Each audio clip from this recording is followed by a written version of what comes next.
Guys welcome to the my আর একটা channel. Guys ওদিনকে একটা ভিডিও বানাইছিলাম কিভাবে চিনির রূপে উঠা যায়, কিন্তু ওই ভিডিওটার সাথে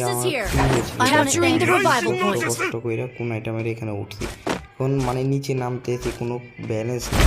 আস্তে আস্তে উঠে আমি মনে করছি এবারের মধ্যে ওই যে গুলোটা মারছে, আরেকটা মারতে মানে জীবনটা বাড়াই গেছিল।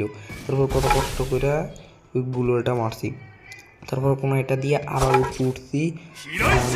আমি করতে পারি, এটা কি বলে মানে এখান থেকে কোনো এটা আমার উঠতে পারি এই মানে ধারণা নিয়েছিলাম।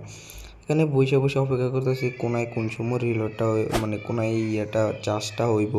অপেক্ষা করতে করতে করতে করতে আমার একটা বলদ বন্ধু কী করছে, মানে ও কী করছে দেখেন, ও ভিডিওটা পাঠা দিয়েছে, দেন আমি যেন উঠতে পারি। দেখেন কেমনটা লাগে না, আরও ড্যামেজ দিয়েছে দেখেন। আমার স্পিড মাত্র 83 হয়ে গেছিলো, দেখেন না কী করলো ভাই।